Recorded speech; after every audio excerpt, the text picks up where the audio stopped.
Good morning. This is Gene. I just want to talk a little bit about Jordan Travis, his uh, his journey, and how unfortunately it came to an end on Saturday to a team that's just down the road from me, a team that basically looks like a high school team.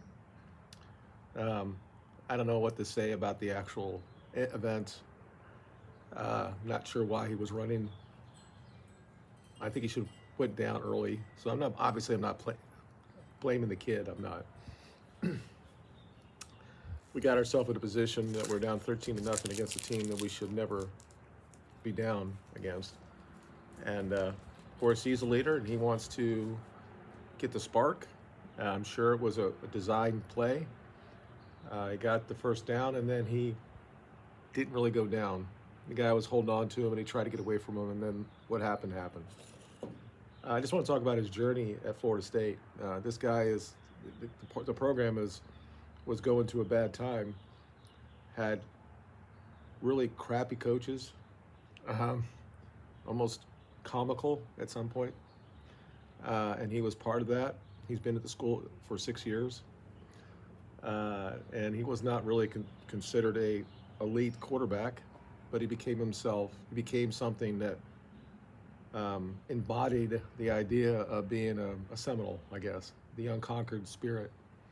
And you see it when he's posting on Instagram now in his hospital bed, saying that God has got his plan for him, and he's got a smile on his face, and he's positive. And that just gives me hope to the future that we have young people that are like this way, that are like this.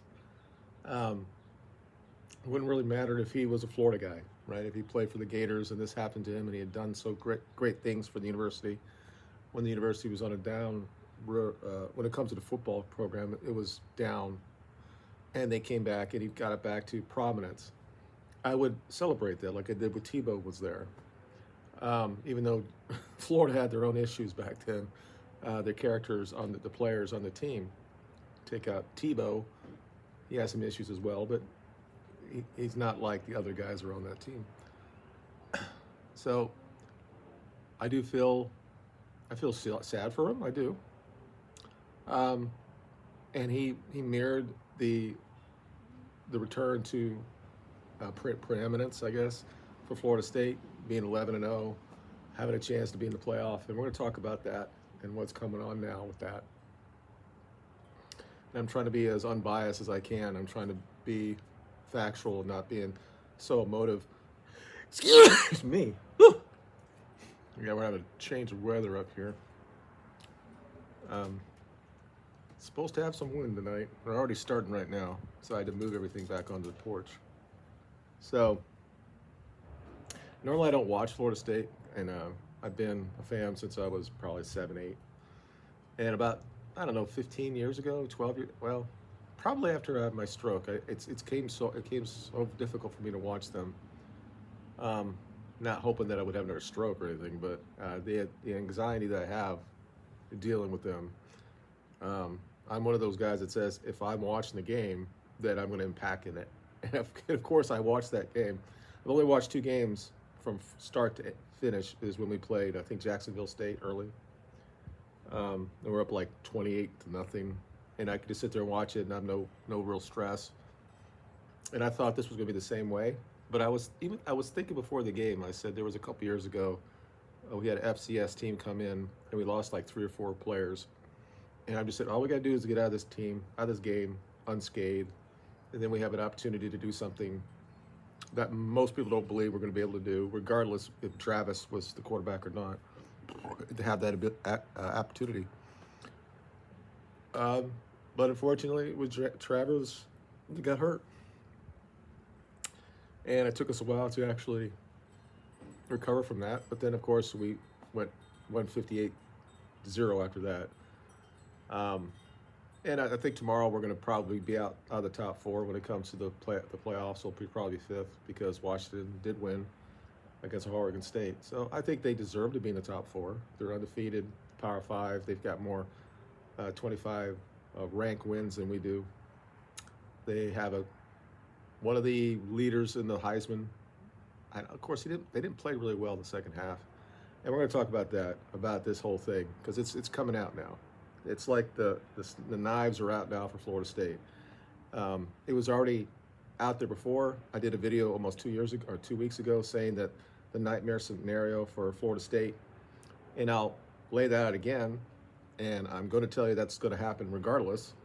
And I said this before everybody put it on the forums everywhere, all the different Knowles forums that I'm on Facebook or whatever.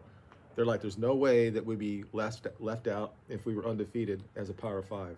There's no way. And I said, there's one scenario that I thought there's a possibility we might be left out. I'm not saying it's 50-50, but I think it's a very high possibility because this unbelievable SEC bias that we have when it comes to football. Some of that's valid, some of it isn't, and I'll talk about that a little bit later as well. So the only scenario I said that if we were undefeated that we'd be left out is if Georgia gets all the way to the championship game, Alabama gets all the way to the championship game, Washington goes undefeated, beats Oregon, and is undefeated, and Michigan or Ohio State, whoever wins between those two, goes to the Big Ten championship game and wins that, so they're undefeated. So we would be undefeated, Washington would be undefeated, Michigan or Ohio State would be undefeated, and then we'd have the winner of Georgia versus Alabama. In this scenario is if Alabama beats the two-time defending champions by like 3 points in a great game, or maybe something happens that shouldn't have happened, and that makes Georgia lose that game. My contention back then, about 2 weeks ago, is that our nightmare scenario is that the committee will look at that and they'll say who is the top four deserving to be in the playoffs, because the SEC bias is so huge and so overpowering because ESPN runs everything and they love the SEC. That's where they get all their money from. And over the last 20 years, you can say the top 2 or 3 teams in the SEC might have been the best teams during those years. Usually there's only one, but they were considered that. And of course, the record shows that is when you get into the playoff or the BCS championship game and it's the SEC team, and there's a very good chance that you're gonna have SEC winner. if you basically block out the other conferences and they end up winning all the time because they don't have anybody else to be competitive against. And we'll talk about that too, about when they don't make it to the championship game, when they go to these bowl games and they get destroyed. And it's like, but it's because they weren't motivated enough, okay? But clearly the SEC is better than everything else. So in that one scenario, I said then you'd have to say that Alabama has to be in because they'd have the best win of any team in the country, because Georgia at this point right now is showing that they're number one in the country. So when they go into that game, if Alabama beats them, that'll be the best number one, that'll be the best win against any team in college football. They'll be the SEC championship team, and they lost one game at home. And I think that would be like they won 8 or 9 in a row. So they're going to be in. Obviously, Michigan or Ohio State, whoever wins the Big Ten champion undefeated, is going to be in. And then so you have Alabama and Michigan in. So now you have 3 teams to vie for 2 spots. Now you might hear people saying, well, what if Texas runs the table and maybe plays, I don't even know if they can, but if they play Oklahoma and they beat Oklahoma and they're now 12-1 or 13-1, wouldn't they go over Alabama? I would say no to that because yes, they beat Alabama in Tuscaloosa, but still Alabama's win against the undefeated 2-time defending champion, number 1 team, would be a bigger thing than then Texas being them. And that might be harsh on Texas, but then we can look at Texas and how they played the last 6 weeks. And there might be some people might say that they don't really deserve to be there. And this is where we're going to go down this rabbit hole about this. In this scenario, obviously Alabama will be in there. There was no way they were going to leave out the SEC champion that only has 1 loss during the entire season. It's not going to happen. So, and Alabama's a huge name, and they would want them to be in there regardless. And this is all about economics. It really is about the brand that you have for your team. As much as they try to be unbiased, and they put DCU last year, and I'll talk about that too, because it's people, how they're reacting to this. So you got Michigan, you got Alabama, you got a one-loss Georgia, you got Washington, uh, undefeated, Florida State undefeated now without Jordan Travis. But this is 2 weeks ago, so I said this was going on. So you had three teams here for two places. So when I look at that, I'll say, let's take a look at the Power Five undefeated teams. Washington against Florida State. Fortunately, in that video that I didn't really think about Louisville. Now, if Louisville beats UK, University of Kentucky, they'll be in the top 8, right? So if we go in there and we beat them, we'll have a good rank win. Now, because there's humans in the booth there, or in the community, they're not going to look at, regardless of what Louisville is, they're not going to look at Louisville like Alabama or Texas or something like that. They're not going to do it. If we beat Florida and Louisville, they're going to say that's not, in the back of their mind, they're going to say that's not a real win. It'll look good on paper. But now, if Washington actually beats Oregon twice, if Oregon only loses those 2 games to Washington, those are going to be 2 top 6 wins that they have. They're going to be above us. The resume will be better than that. They'll have a Heisman hopeful there. They're going to want him in the playoff. They're going to be undefeated. They're in. Then it's between us and Georgia. Georgia only would have lost to Alabama. They've won, 28 in a row. They're 2 times defending champions. I think we fall out of that. I just think we do. And that was even with Jordan Travis in the team, because of the bias that would be there. When this is supposed to be like what was so great about the old days when it comes to college football, if you lost, you basically were out of the picture. Every now and then things would come back. I mean, it happened in Florida in '96. Everybody lost, so they got to play us in the championship game. But normally, if you lost that game, I mean, they lost to us that year, and they got to play us again. So that's a rare thing, but it does kind of happen. If you lose the big marquee game, you're not have a better chance of getting into the play for it. With the playoffs, we've done it a couple times that the SEC champion loser has actually played in the playoff, or the guy that didn't win the Big Ten has been in the playoff. So it can happen. But our ceiling has to be, we have to go undefeated to even get a look into this. So what happens today is, like I said, the knives are out. Even though I've made that video 2 weeks ago, I said there's a good possibility because of how the system works and how the biases is, and that everybody wants Georgia in there to be able to defend their championship because they just lost by a very small amount in the championship game against Alabama. And they've done this before. The losers have gone back into the playoff and actually won it. That's their history. So we have the people that were against Florida State anyway. They look at how we play and say, well, we're not dominant. Okay. And then they compare us to TCU. And I'm like, okay, what did TCU do in the playoff? They beat Michigan, who hasn't lost a game since that game. They got to the championship game against one of the greatest teams of all time. They were outmatched and they got beat. Oh, Florida State can't be TCU, can't be. And I'm like, okay, wait a second. Again, I'm trying to be as unbiased as I could possibly be. Let's talk about brands here. Yes, we've been down. We've got 3 national championships in the last 30 years. TCU in the 50s and the 30s and all that stuff, that was a great university, right? And what they did last year was great. And we all kind of thought they were going to get blown out against Georgia. And it kind of happened. Once that happens, that just goes over and over and over again. But nobody gives them any credit for what they did against Michigan in the Rose Bowl. Nobody gives them any credit for that. I'm like, seriously? This is the team that everybody says is the most, right now is the most, I won't say the most dominant, but they're on both sides of the ball, that they're the most balanced team in college football. That was about 3 weeks ago. Now that Georgia's kind of like distance itself away from everybody else, although they didn't really play well against Missouri, but you're seeing they're actually distancing themselves against other teams in the top 4. Now, again, they're beating teams in the SEC. And we got in this mind, oh God, they destroyed Tennessee. They beat a top 10 in Missouri. Who would ever? Missouri was was picked to fit sixth in his side on their side of the SEC conference this year. But that means they're a great team, right? Everybody, all these pundits said that they're going to be like a 6-6 type of team, but now they're 9-2.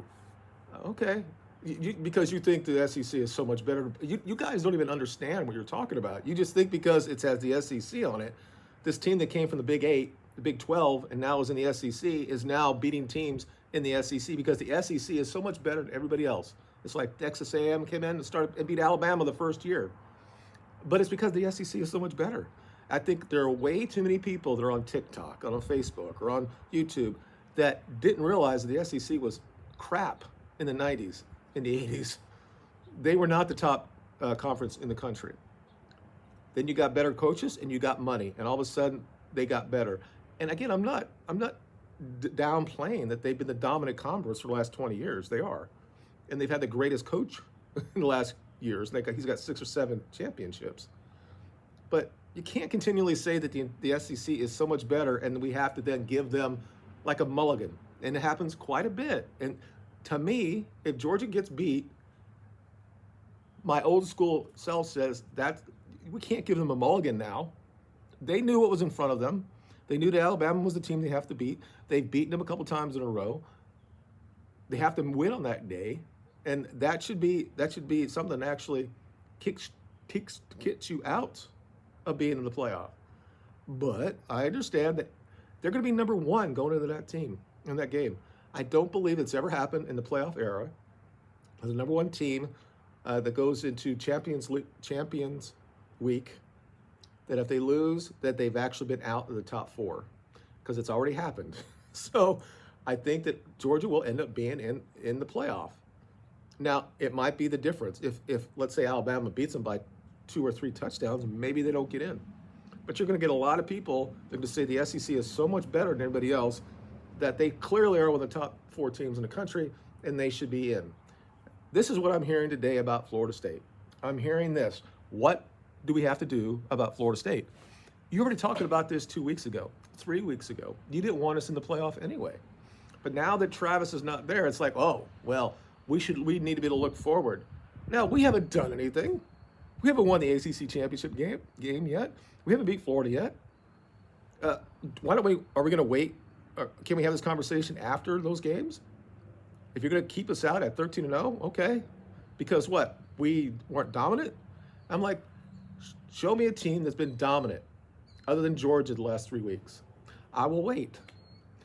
Texas went because they were talking about putting Texas over Alabama. I mean, all this stuff that a one-loss team should be in. Outside of Georgia and maybe Oregon, nobody has been dominant. Has not been dominant. And it's like we are looked at, if we don't blow out teams, that we're not worthy of being there. And it doesn't matter who we beat. We beat LSU early in the season, and they didn't have all their players back. Although they had the entire offseason to prepare for us, and we beat you by 3 touchdowns, but okay. I'm not saying – I don't know what that game would be like now, and maybe we'll see it.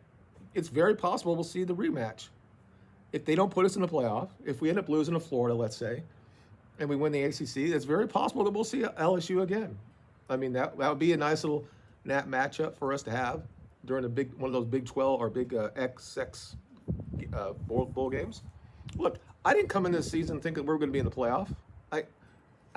I knew that what our issues were in this team. I think that there's a possibility that if we just use our defense and run the ball, we can play against anybody, and with the exception probably of a efficiently run Georgia team. Now, Georgia does interesting things. They like to run the ball. They're not as, I just don't understand that their biggest thing is they throw it to a white receiver. He might be a great player, but if you can somewhat shut that down, and we got players that can shut guys down like that, I think we'd be okay against them. It doesn't mean that things could not just could go out of hand, like it happened to TCU. The idea that we're comparing TCU to Florida State, the idea that You're not given the flowers that TCU deserves after beating Michigan, who has not lost a game since that game, who had not lost that game, had lost any game the entire year till they played TCU. Regardless of this whole cheating of allegations, they didn't have the ability to actually teach against TCU, and TCU beat them. And this is a, and you're saying that TCU shouldn't have been in the playoff? Well, then what should Michigan be in the playoff if they go undefeated? If we're going to go back, if we're going to say that just they're not dominant enough, or that TCU wasn't really good enough to be in the playoff, even though they got to the championship game, it's circular logic. Okay, I'm not here making a case to Florida State being in the playoff. I've seen all the best teams. All of them have issues. There's only 2 or 3 teams that are balanced on both sides of the ball, and one of them happens to be Florida State. That was before Jordan got hurt. The question is, what happens now? And you can have the debate and say, well, even if they go 13-0, the community should look at it and say, they're not the top 4, and we're just not going to give it to them because they're Florida State. Okay. Well, what are you going to do if Florida State goes to the SEC and we win the SEC? Then are you going to say it's not real? Then it's this idea that the SEC should dominate or should be the focal point of what's going to happen in the playoff because of what. If you want to talk about this year, or you want to talk about the last 20 years, or do you want to talk about the last 50 years? If you want to have this conversation, then I'm fine with it. But that's not how we should be doing this. It should be who's the best teams in the country, right? And you can make that claim that we don't have the better quarterback. But we don't know yet. What if we go out and beat Florida by 30? Oh, we won't, can't, because Florida's been shit this year. Although they played Georgia or Missouri, another great SEC team that used to be in the Big 8, down to the wire and almost won that game, or that they played well against Utah, or they played well against everybody half against Georgia or against Tennessee. Yeah, they suck. They only got 5 wins. But I'll bet maybe that's because the SEC is so tough because even Florida will give you a good game. Or that. That's what it is. Oh, that's not a really good win. Oh, what if Louisville goes in and beats Kentucky? Oh, well, that's not a real SEC team. But if he wins there and they're 11-1 and go into the ACC championship game, they'll be 8th or 7th in the country, probably 8. Will that not be a real win? Is it because the ACC sucks? Oh, okay. All right. Okay. Look, things have changed, right? And it will continually change. The money is different now, and name, image, and likeness is changing shit. And that's why Bama and their coach didn't like it. They don't like the fact that they have to deal with this. Like, so it's when you see guys in their 20s who have no idea that the SEC is not what it was when they were just growing up. They weren't the best, right? It all kind of like changed when Saban got there. They've had some good teams in the 90s. They won one championship. I think Alabama beat Miami in the Sugar Bowl one year.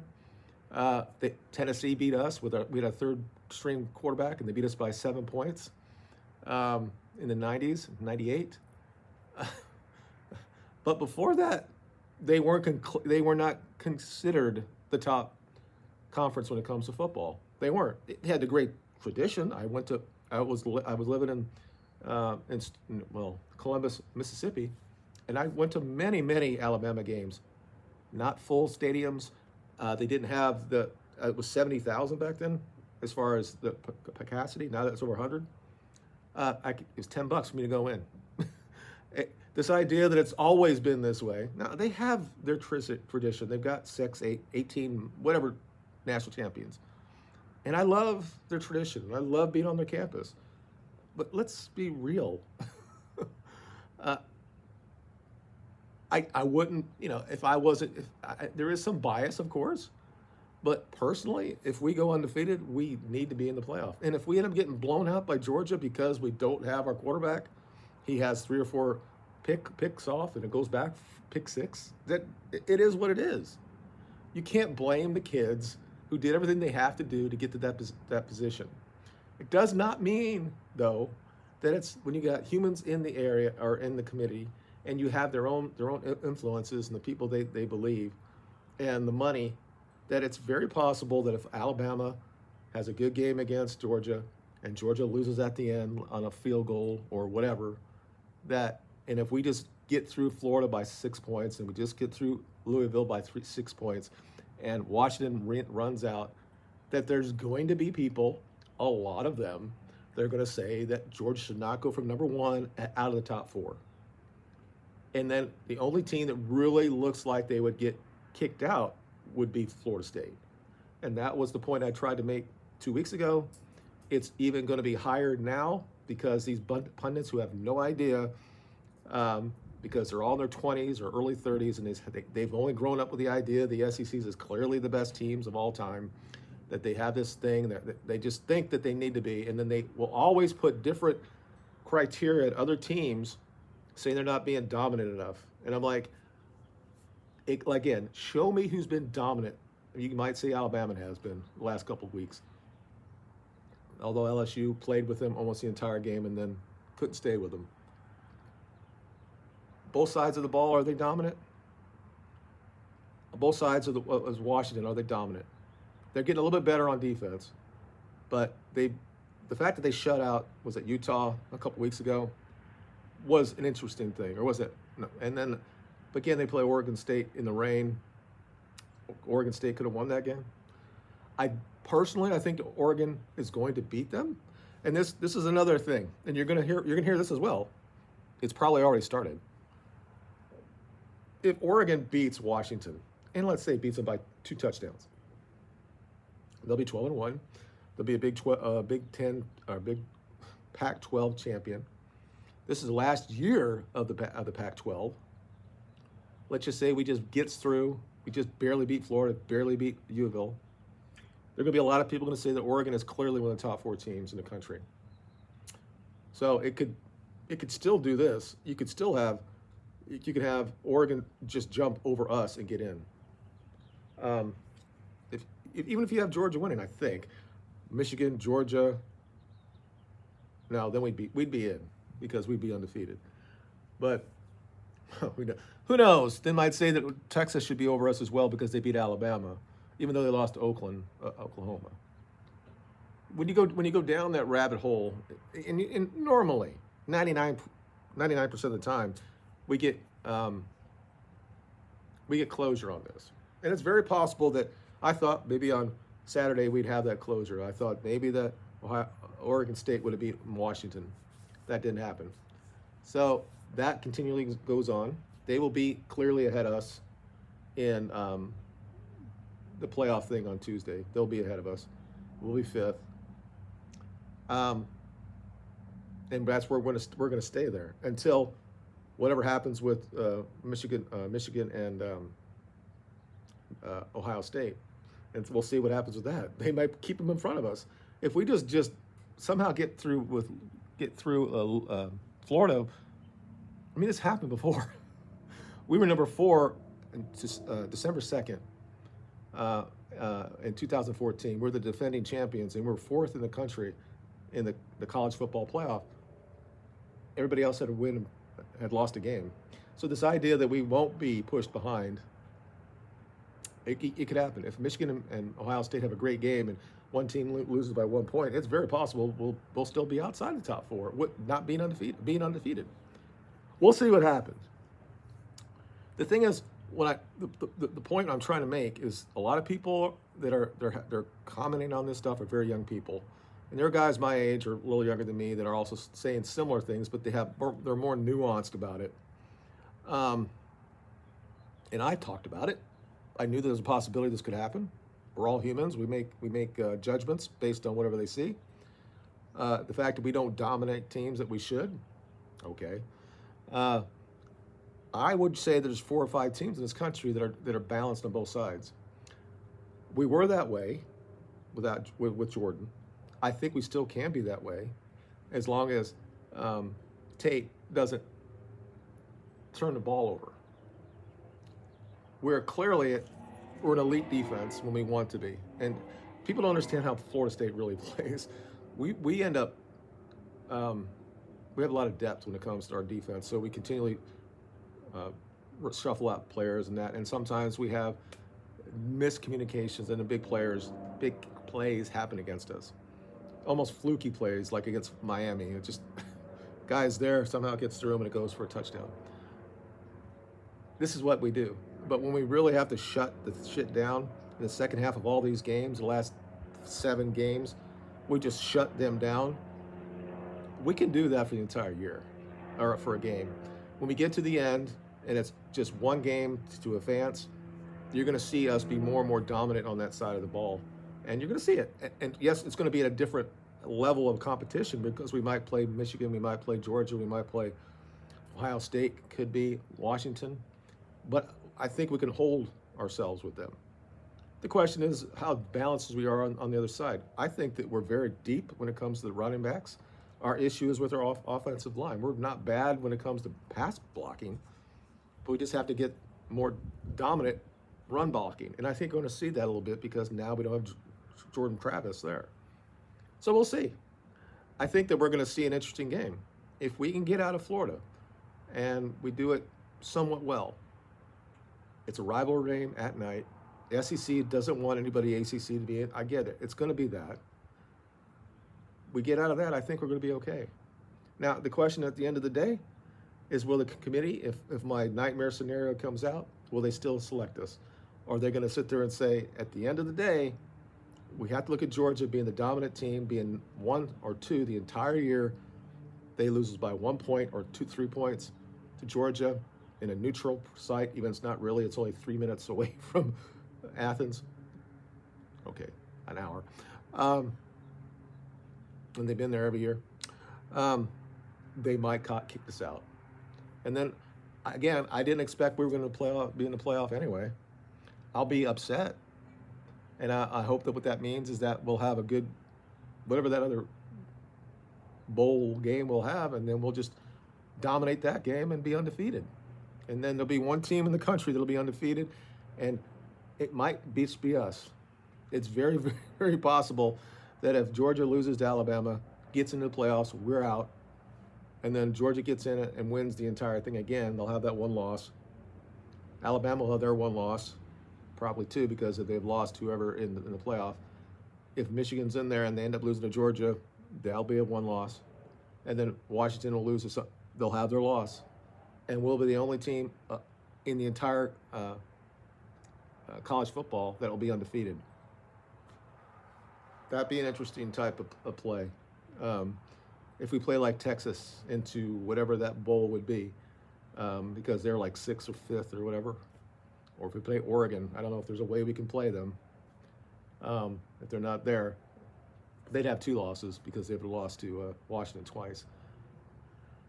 That would be an interesting little debate if we end up and we don't get in and we go undefeated and we're the only team that's undefeated and we don't get nothing. That would be an interesting debate, and we'll talk about that in the comments. Thank you for watching. It's been a long video. Tell me what you think below. I know you're going to probably say that you think that the ACC is not good. All right, let's just see what Louisville does against Kentucky and what we do against Florida. All the ACC versus SEC rivalry games. See how that works. See what happens. I mean, obviously Georgia's going to beat Georgia Tech. Everybody knows that. But we'll just see. And I don't think that the gap is as big as people think it is. I think there's a really good teams at the top. I see frailties in all the teams in the top 4, including mine. But I think balance-wise, I think I think that we can hang with any of them. And the only issue that TCU had last year is that they didn't have enough horses at the end of the day to deal with Georgia. That's basically what it was. And they had won something. They had got to the championship game.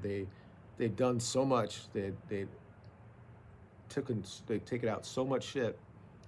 And how they got through Ohio State, the game they should not have won. I mean, obviously the semifinal of both games were really good. Everybody's just upset because the final game was just shit. But you can't take anything away from TCU for what they did. And people that get online that says things now we can't have another TCU. Well, then we don't need Michigan in the Final Four either this year. All right, you guys have a good day.